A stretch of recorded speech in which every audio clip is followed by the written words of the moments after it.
There are online loan apps. They give you loan from 200, 300 rupees onwards, 50 rupees also they'll give you and charge you some, you don't realize 36, 40% interest rates there per month. You 300 will become 600. People say, anyway, my salary comes, I'll pay then. And they borrow the money on the apps and use that to buy stocks in the trading apps, thinking that somehow they'll not only recover the interest, they will also recover the money and they'll pay off all the money and also save something for themselves, some foolhardiness. And then they're destroyed. Whatever little savings or whatever little they had, that also is gone in the pursuit of more and more and more. Mind is like that. Often then very greedy businessmen come to me and they keep telling me, Swami, bless me that the business grows to this, grows to that. I ask them, why you want to grow the business? How, what is this purpose? No, no, we want to become a $1 billion company or something like that, unicorn and things. Then I tell them the story from Russia. He told the story from Poland. The Russian story is there. I think it was by Leo Tolstoy. I had long time back read. I remember a few sketchy descriptions. There is a village and there is this chieftain, tribal chieftain. He has announced a challenge or a competition or just an opportunity, saying that whoever wants to cover as much land as one can between sunrise and sunset, he can own all that land for just 1,000 rubles. So some greedy fellow from the next door village, he thinks, I have a small farm, I don't earn enough, I don't have enough wealth. Why don't I sell this farm, take 1,000 rubles, go to the next village where the chieftain has announced this contest, and let me walk whole day and then I'll get all the money and I'll become super rich. His wife tells him, why do you want to run behind that richness? We have enough, we eat enough, that is good enough for us. He doesn't listen. He sells whatever he has, takes the 1,000 rubles, goes, gives to the chieftain, says, I want to walk the earth and cover as much as I want tomorrow. He says, come tomorrow morning, we will start at the sunrise and we will wait for you at the sunset. So arming himself with good boots so that he can walk longer and food and water on him, he walks. The whole tribe is clapping for him. He is enjoying that and started walking. As he keeps walking, it becomes noon.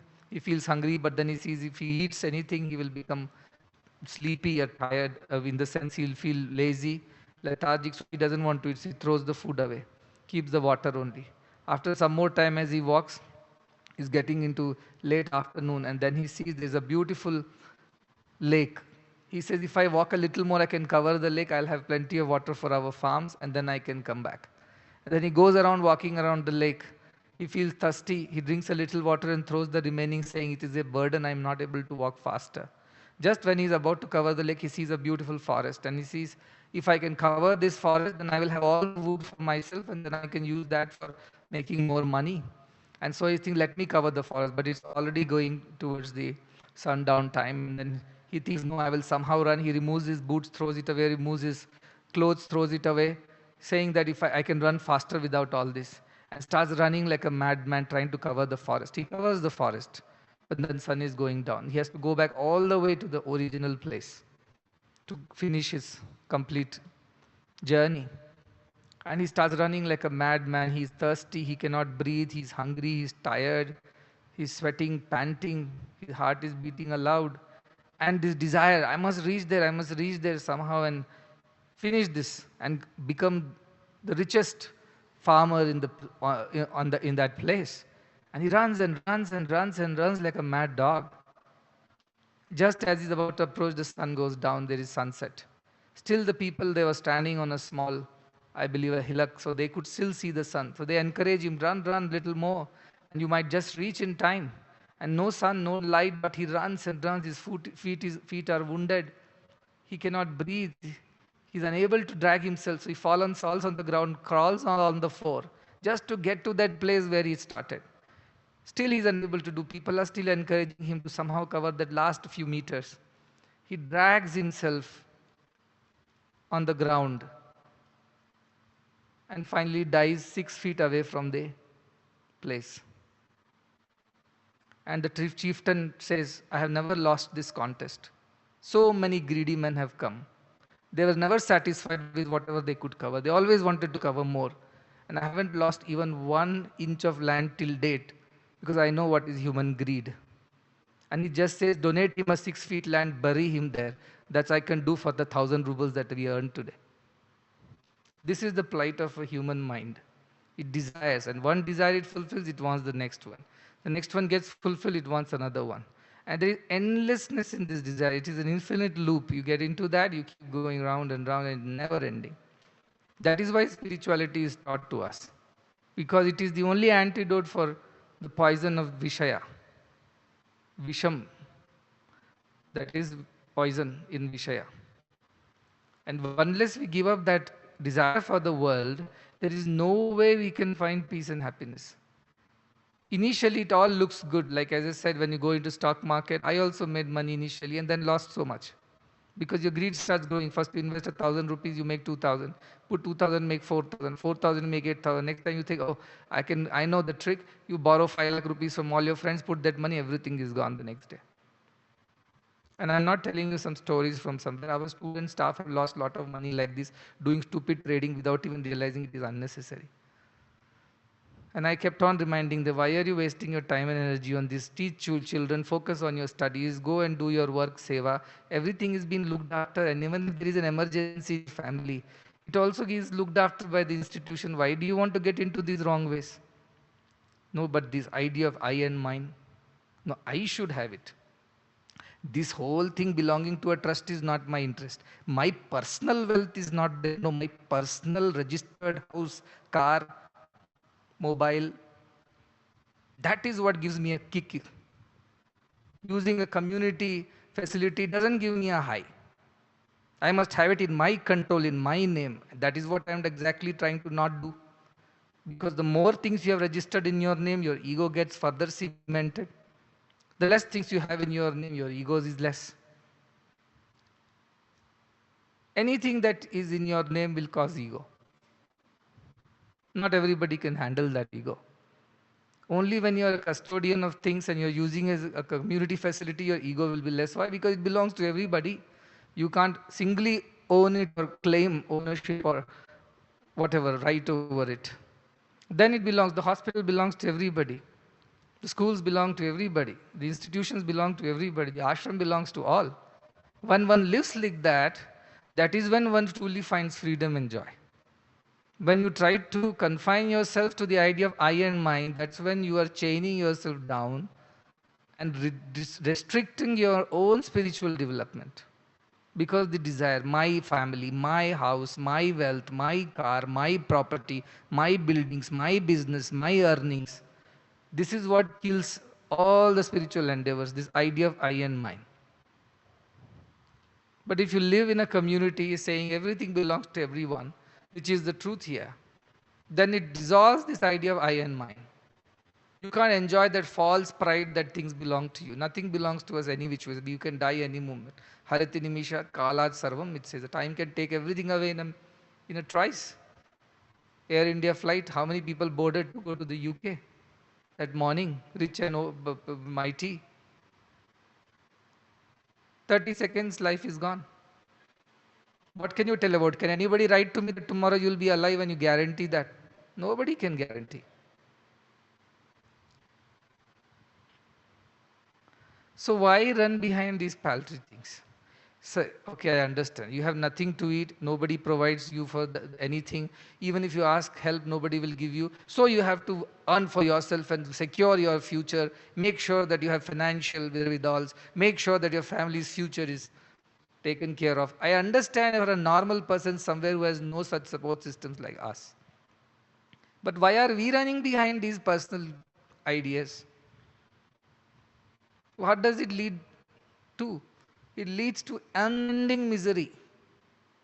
Unending misery. Initially, all this, that story in Tripura Hasya, a band of fools get lost in the forest and they're hungry and they see these berries.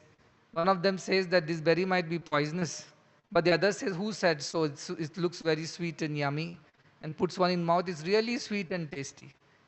And he says, let me have some more, and everybody has it. After some time, they lose their mind because the berry is some kind of a substance. After that, they lose their mind. They reach a fort, it seems, and they start quarreling with the guard, saying they are the owners of the fort or something. They get beaten black and blue. Tripura Rahasya. It says this is symbolic story of those fools who think world is very enjoyable and they want to consume the world. And once they have it, they lose their discrimination. Then they lose their whatever access to that fort. It means the ultimate inner fort where you truly belong. You don't get to go there anywhere. This is the symbolic story that those band of fools is mentioned in Tripura Rahasya. This is the world it is. I'm not saying you should not have, I know if you don't have anything and you have nobody who will take care of you, worry about yourself, no problem. Why here? Here we are trying to create a system when you can dissolve your individuality, you dissolve your personal ambitions, personal selfishness, ideas, and live in the collectiveness of everybody's welfare. So that these miserable ideas don't occur to us. What about me? What about my people? These ideas disappear. Whenever somebody comes and asks me, Swami, I'm getting married, I only tell them one thing. If you have a good spiritual partner, it will help. If it is a bad partner, your spirituality will dwindle from here onwards. Because all the time will be I, me, mine will start. Then if they have children, I tell them you are going to be even more careful now. If not, this will further drag you because the attachment to the child is extremely strong. One of the strongest attachments is attachment to the children. And you will do anything and everything to just please them or have their love. You will lose your discrimination. You will ruin them. This is what will happen. So be careful. Yes, have children, no problem. But then, do you have the maturity to handle them right? If not, then better not have children because you will be making yourself miserable and that fellow also miserable, poor fellow. None of you will reach your spiritual goals. Can I buy another property? When they ask me, I tell them, do you have one? He said, yeah, I have one, but I just have express funds. I said, why do you want to buy another registration, another name, another headache, this will further this ego within you. It will become even more solidified and very difficult to get rid of in the last moment. Why do you want to simply accumulate if you don't need one? Just get rid of it. Just keep only as much as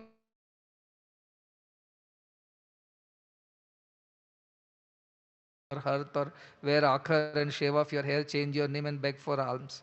You saw no the Buddhist priests who came from Sri Lanka. That is their life. That is Buddha's way. And we are not saying do that.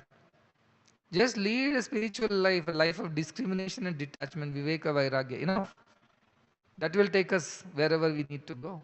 But if you lose your discrimination and you use all your strength to pursue the world and desires of the world, misery is guaranteed. Anything else is guaranteed or not. Misery is definitely that's waiting at the end of the road. That is what the whole world is chasing, suffering. They won't say they are suffering, but deep down they are suffering. Swamiji told the other day, the wealthiest man is the one who puts his head to the pillow and sleeps peacefully. How many of us can do that? If we have desires, you cannot do that. Because desire will never allow us to rest. It will always bug us. What next? What next? I've seen people, they come, start a company, they tell me, Swami, this is 100 million. I want to make it 1 billion. Please bless me. I ask them, why do you want to make it 1 billion? What is the purpose of losing your individuality? The owner of. Once they reach $1 billion, they think of the next company which is there, they want to acquire that, they want to become even bigger than that. Endless pursuit. What they will do with they don't know. It's like that mad Russian farmer who runs and runs and runs and never reaches back. This is where I keep on telling, get rid of these. These are very, very ridiculous ideas that I and mine should be preserved. This whole self-preservation, this instinct is animal. It's not human. It's not divine at all. It's animal instinct, which only thinks of will kill the next one to survive. That is your animal instinct. Of course, it is there in us. Our vasanas are there from Purva Janma. Samskaras are there. You can't just get rid of it on one fine day. It takes time. It takes consistent effort.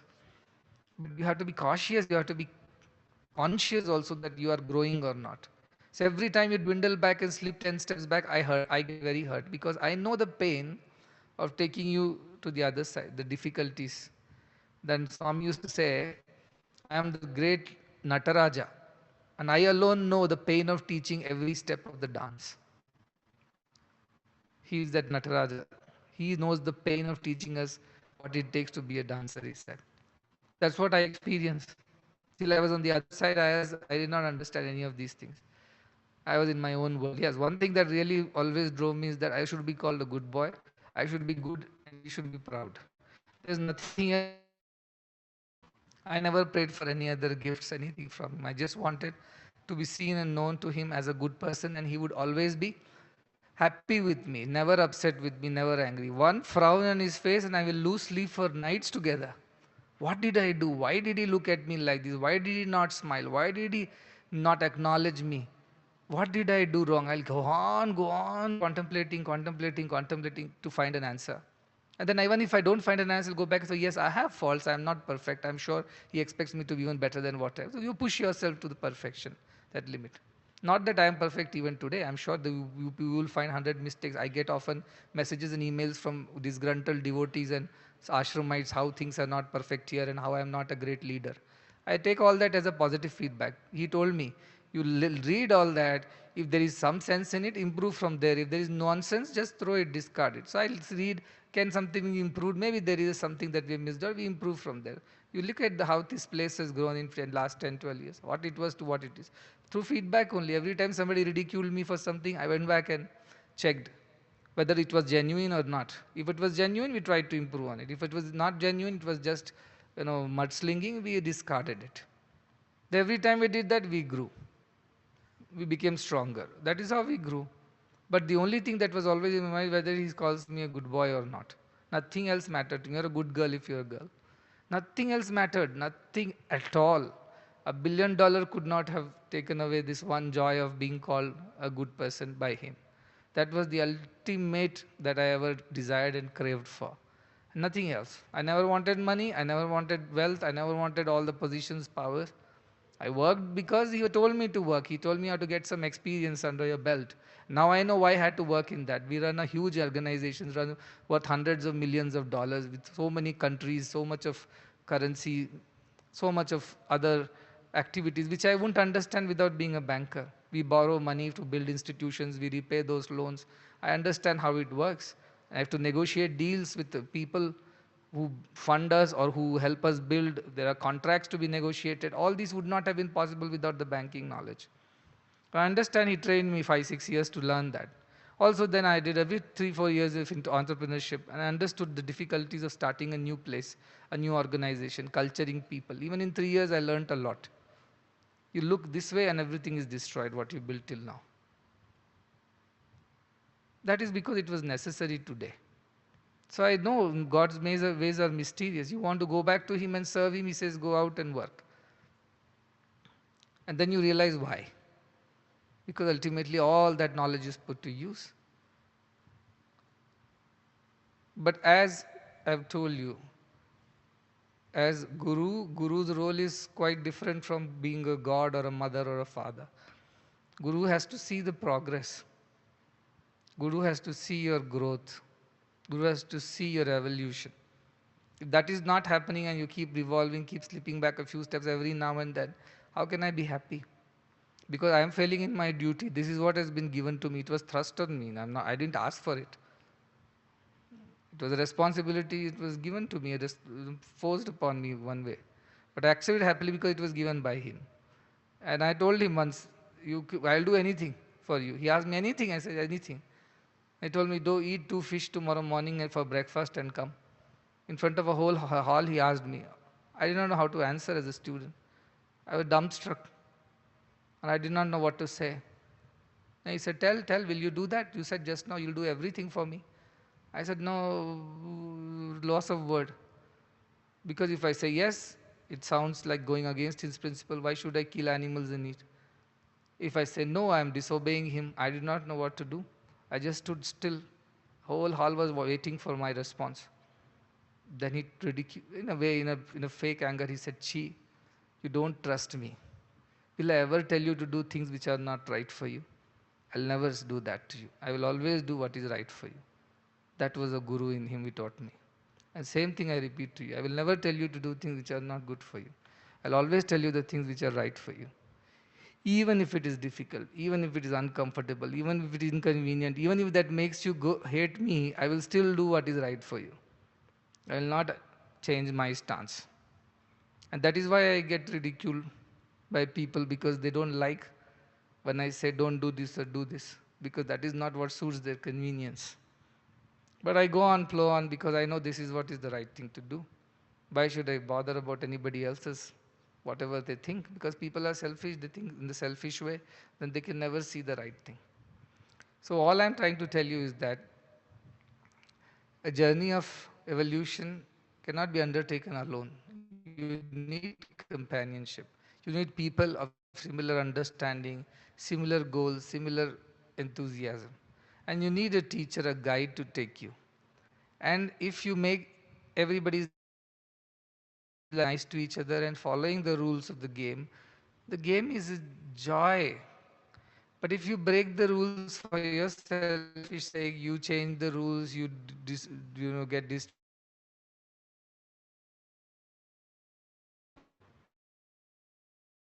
happy, then what is the point of it? That what you are doing is not right.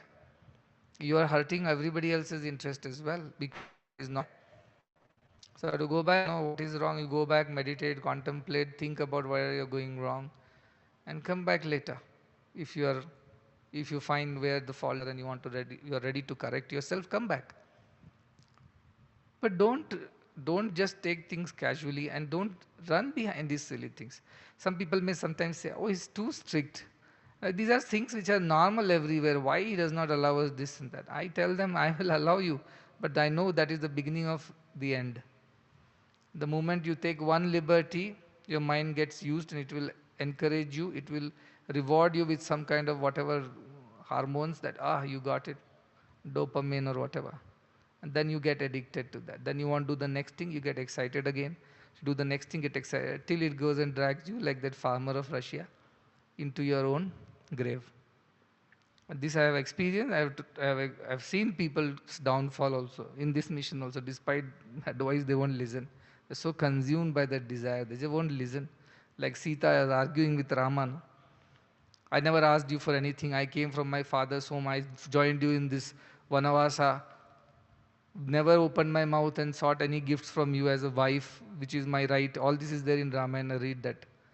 And then Rama says, "What's come upon you? What's wrong with you? Why are you falling for a deer? No, no, such a beautiful deer. Look at his skin. Look at his, this. Look at his that. So beautiful. What a joy it will be to have it as a pet. You go away in the forest. I am alone. I'll have something to play with." All kinds of arguments she gives. Rama tells, "What's to come upon you, Sita? Suddenly, all this idea of having that deer. Oh, you don't love me." All that drama she does. And then what happens?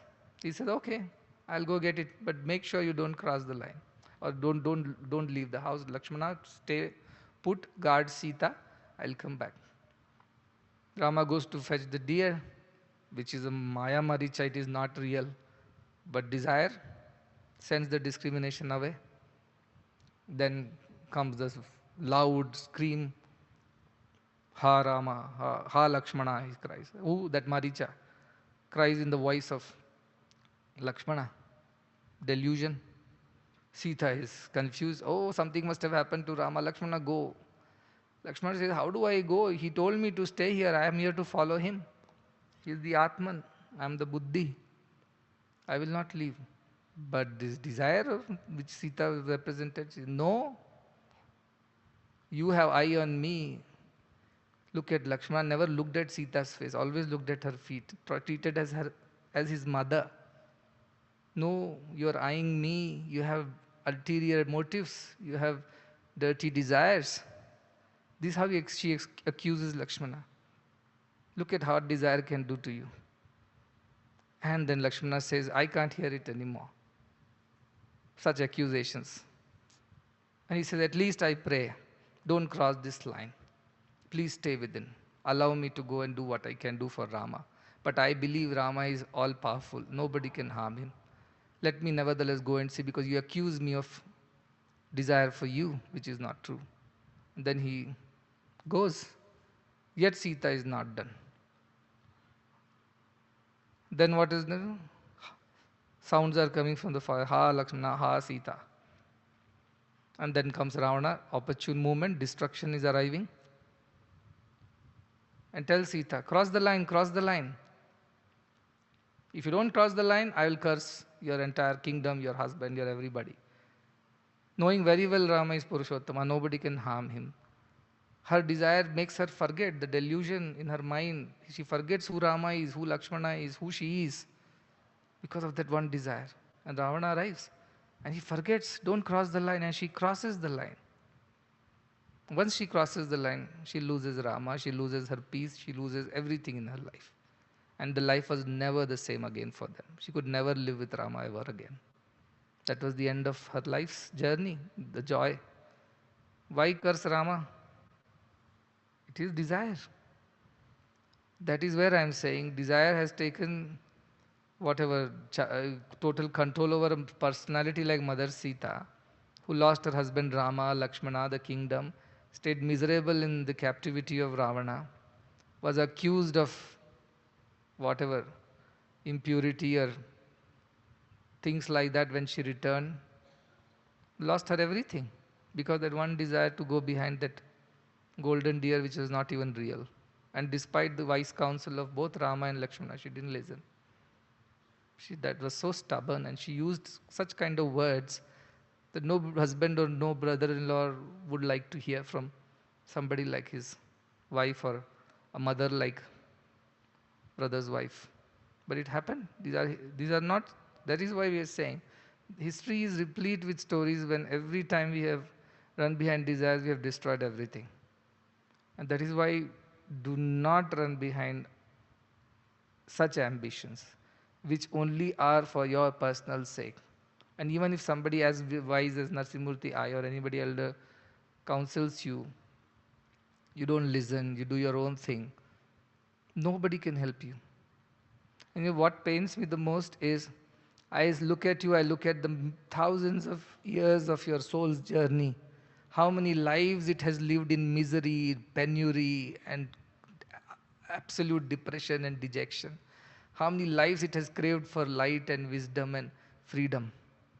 And after so much of yearning, crying, praying, suffering, finally somehow their destiny has brought you here in one golden moment. But then the vasanas are there that they want to drag you back despite whatever is being told to you. And that is what happens at the end. You lose the good things, the good opportunities, because your old vasanas will pull you back. Often I asked, why our children come from such miserable families? Father has abandoned them, or he's a drunkard, wife beating husband, or mother has abandoned the children, or father, mother both have passed away, or the child is here studying, another child is blind or deaf or paralyzed or autistic, or the wife, sister who has just got married has been abandoned by her husband with a baby. I keep listening to miserable stories of our staff and students. And I keep thinking, why are these people only have been so miserable in the world? Then I realize, is their karma? Is their karma of many, many lifetimes which is still chasing them and not leaving them even in a place like this because they have dues to clear. So it keeps attracting them back to the old ways. And they are unable to discriminate at that point in time. They become so emotional and deluded that they, instead of choosing the right thing, which I am telling, they again end up choosing the wrong thing because of the habits of the past lives. And then whatever we try to protect them and do anything about it, it doesn't work. Whatever we try to do, because the mind is so powerful at that moment, the desire is so strong, it does not allow them to think right. So I look at them helplessly. I know this is going to be miserable for them, but then they have not surrendered their will to God, right? They have their own free will. They can use it as they please, and that causes all the confusion. And then they are lost. And we do not know how many more lifetimes before they return to this path. Because one wrong turn and you lost. Bangalore is like that, so many places. Just take a wrong turn, lost in the traffic. You don't know when you will get back to the right road. This happens all the time.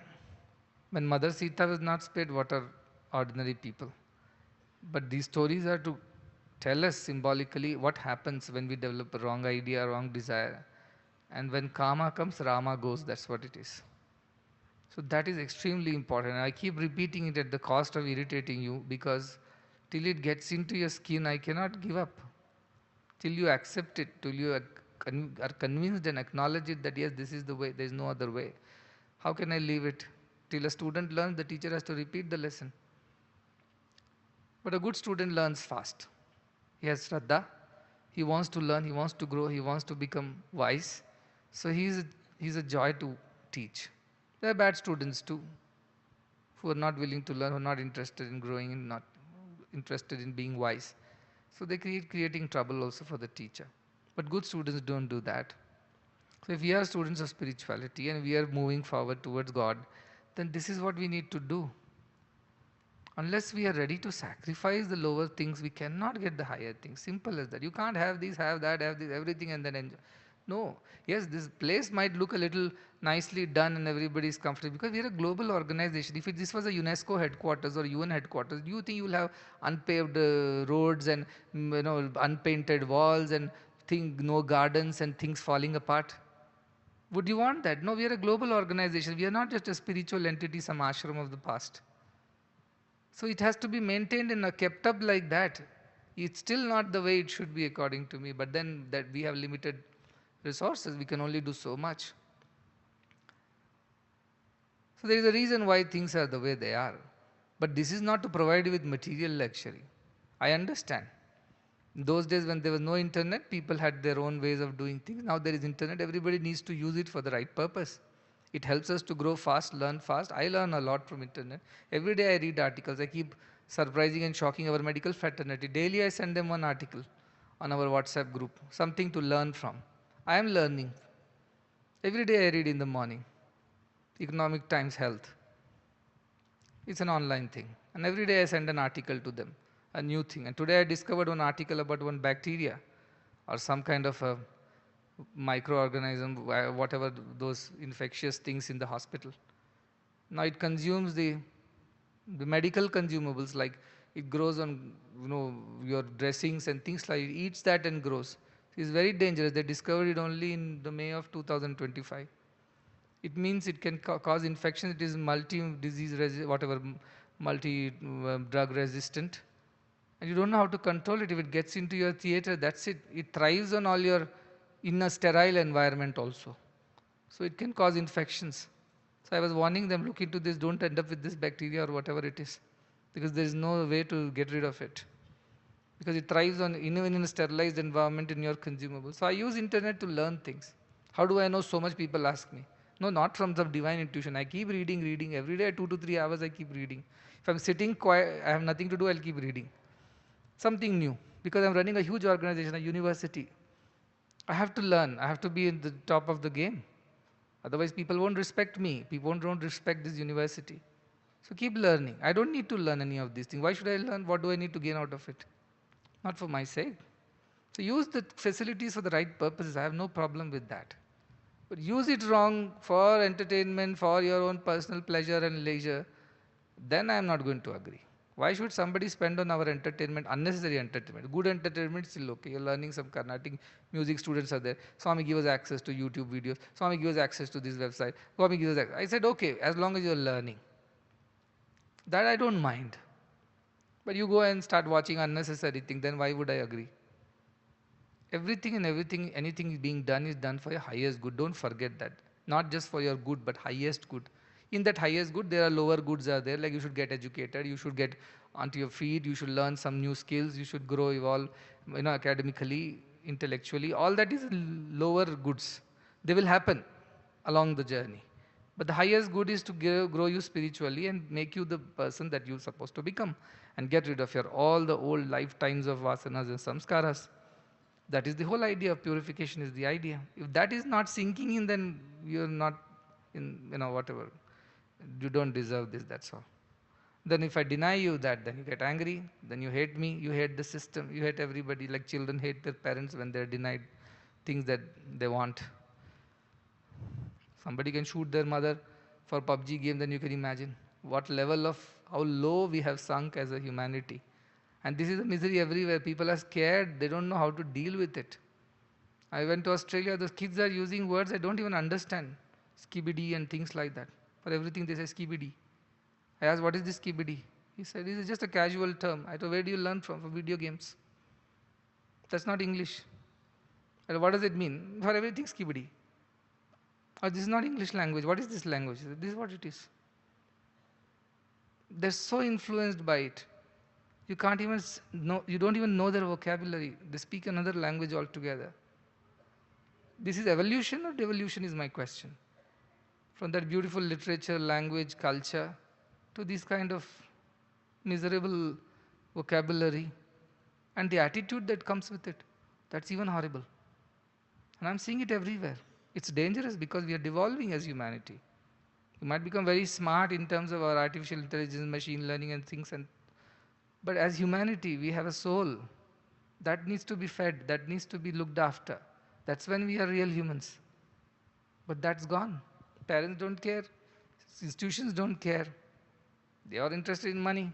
Parents are interested in offloading all their problems to some school or some institution and be free to do their own things. This is the situation of the society. In that, we are trying to create a model where there is the right thing is being done. What you may think is extreme was the normal thing a few centuries ago. That is how we lived. But today it feels like an extreme step. No, there is no extreme. This is how it should be. And everybody should rise to their vocation and do the right thing. Do the right thing should guide us always. What is the right thing? And I keep praying every day.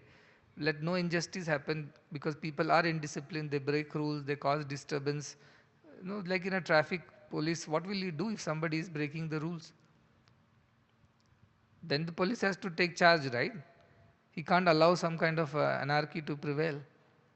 Likewise, when I take, which may lead to your expulsion, I feel bad. I just look into your lifetimes of journey. I see, oh, that is when he was so miserable. That is when he prayed for this.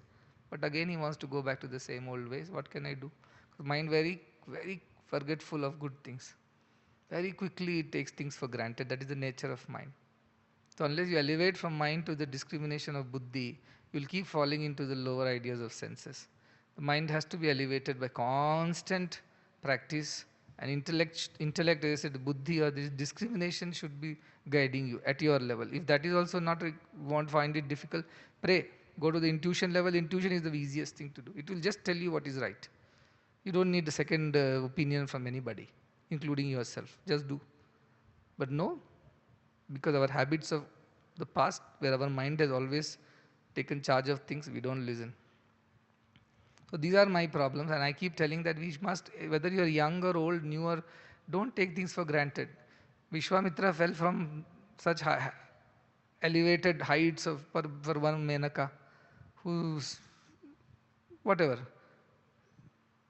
He became somebody who gave up a kingdom and everything to become a rishi.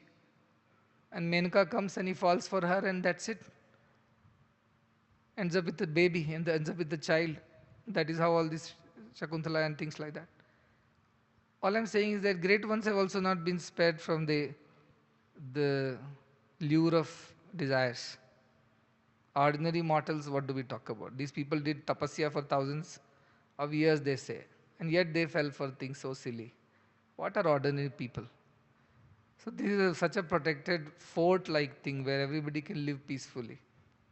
I was reading about Vijayanagara dynasty and I was seeing how they had created all that, not Vijayanagara, Chola, how they had created a moat around the Brihadeshwara temple so that attacks won't happen and things like even Vijayanagara because it was around by Tungabhadra. They were taking precautions that no enemies should attack the fort. It should be so well guarded and protected. That is what I am trying to create, a fortress here. The people can stay safe and do their sadhana, learn new things, grow well, serve the society, and lead happy life. What do I expect at the end? Just everybody should be happy. Why should they be miserable for an avoidable reason? Because I don't like seeing people miserable. I don't like seeing people crying for nothing. Cry for something right, at least I will be sympathetic. Cry for stupid things. You hurt yourself by doing things and then you cry for help. What can I do about it? So I don't feel like seeing sorry faces, long faces, sad faces. I want to see joy and ananda everywhere, but that won't happen. Both desire and ananda can't happen together. Only a desireless person is full of ananda. There is no way you can have desire and also have joy. Not possible. Only a completely, absolutely desireless person can experience the purest of the bliss. All others will experience it in partial, contaminated versions, the lower grade joys, pleasures which we call. They can never experience the divine joy unless they are totally desireless. So remember these things. These I have not said for the first time and repeating that.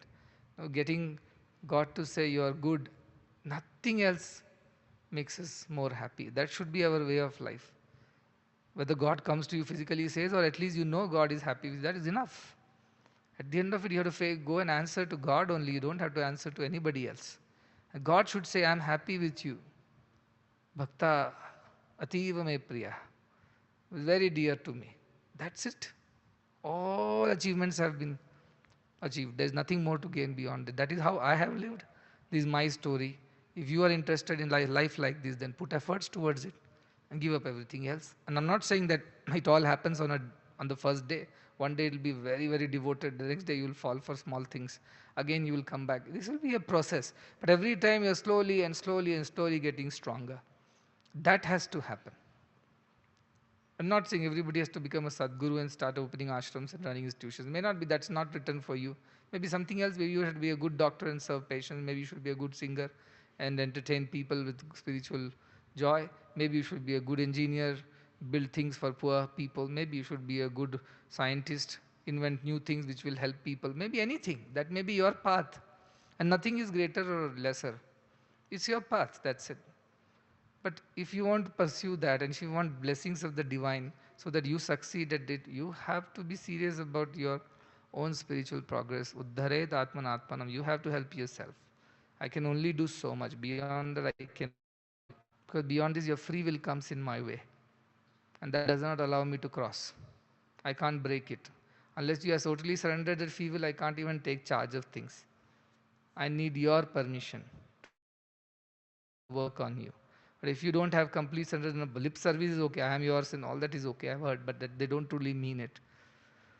Then I have no control. Then I have to leave it and give up and watch you from a distance. That's it. Whatever happens to you, I have to just helplessly watch. And that is very miserable for me. When I know I could help, but I'm not allowed to. That makes me very sad. Because nothing can be more miserable than that for somebody who is interested in your highest welfare. And you do not allow your highest welfare to happen, despite everything else. So this I have repeated during Guru Purnima also I told, again I am repeating. And as I said, once done is a mistake. Second time it's a crime. And crime deserves punishment. Mistakes can be forgiven. So do not repeat things which are not meant to be repeated. Whether you are a young student who has just joined or you're an old devotee, for everybody the standard is same on this matter at least. Okay? And I'm quite afraid that every time I give a strong speech like this, I get a stinker email from some devotee or some student that first you look into yourself, how perfect are you? How good are you? They write like this to me, miserable things, accusations. When people from outside accuse me of things, I don't even listen, I don't even care. I have heard enough of it in the last 10, 14 years. People have written miserable things about me, about him, about all of us. I just ignore. Why? Because I know they are coming from people who don't even know, though never been here, never seen anything. But when people inside the ashram write these things to me, I feel very hurt. I feel how much we have done, how much we are trying to take care of them. Still they are living in such kind of poisonous mentality, such toxicity in a place like this. Is it even possible, I wonder? Us who only gather information about what things are not right here and then put it all in a mail and then spit the venom at some point in time. Every time I give a strong it's like this. This has become a way of life for me now. Forget about gratitude. Look at the attitude of people living here, employed here, earning here, comfortably taken care of, and yet write miserable things to me and write from anonymous emails because that cannot be traced back. Now technology is so smart, and they are smart people. You can't find out who they are. Every time they change email IDs and write things to me. And within our system, because they have all the email ID access to all the official IDs. So there are people like that. I was telling our students, India was never weak because we had weak kings or incapable rulers. No, we had traitors, betrayers. They are the ones who brought us down. Every single king story you read, from Prithviraj Chauhan, who, whatever he fought the great Alexander down to the latest, whether it's Shivaji Maharaj or the Vijayanagara Empire.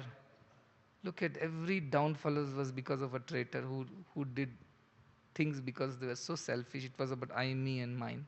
They are the ones who betrayed the kings and brought the downfall. For their, even Jesus' case, we know the Judas story. Every single master was betrayed because of somebody who was so selfish within them. So don't be that selfish. Don't go down the history with wrong names. What has to happen will anyway happen, spite whatever you try. But at the same time, you don't want to be known as somebody who who was a Judas or who was whatever. That, please be careful. And mind can trick you into anything like this. Unless you train the mind, it's capable of anything. It can trick Mother Sita, it can trick all of us. So be extremely careful. Invest in your sadhana every day. Invest in your prayers and do it sincerely, not lip service. Oh, yeah, 20 minutes prayer, let's sit through that misery. No. You should enjoy it. You should feel it within. You should really, really come with sincere desire there to learn, to grow, to evolve, to experience.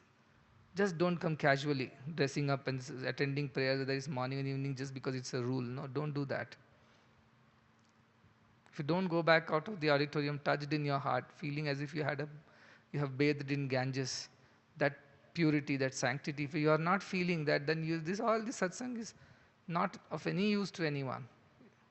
So unless you feel that you know that you have not experienced it, so you are not there 100%. It has not benefited you. So just don't come as a rule or a regulation. Try to understand the purpose and enjoy it. It takes time for mind to get accustomed to things, but it will start learning, it will start enjoying. That is what you can do. So these are all things that I want to say, because again I have come across incidents like this. How long should I have to go through? Spare me of this. Year after year, month after month, week after week, as if everybody has taken charge that this week I will trouble Swami, next week you take trouble Swami. Department by department they're troubling me. Individual by individual, families by families, as if in a rotation. And 15 years now, it's almost 15th year this is. How long can one go on dealing with the same silly old petty issues? Only names change, faces change, issues remain. And then again in a circle it comes back, the same people once more, and once more, and once more. It repeats, goes on and round in circle. Don't do this to anyone, especially to somebody who is only interested in your highest good. And for that highest good, he is ready to do anything for you. Anything, literally anything. Don't do this to people. It's the most, punish them for being good, then they will give up the idea of goodness. They think, let the world go to dogs. Why do I care? Because I am only being bitten like the scorpion who's being bitten by the snake. So don't do that.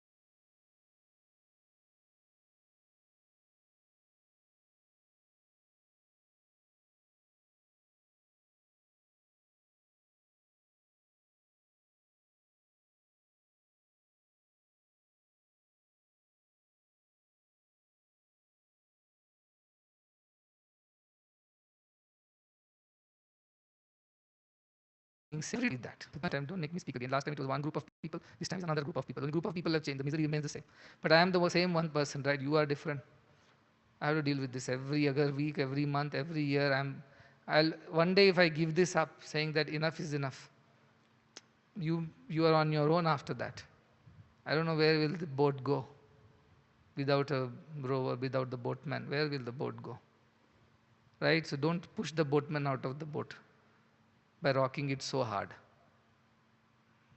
That is what I am expecting and requesting and praying and beseeching and begging all of you.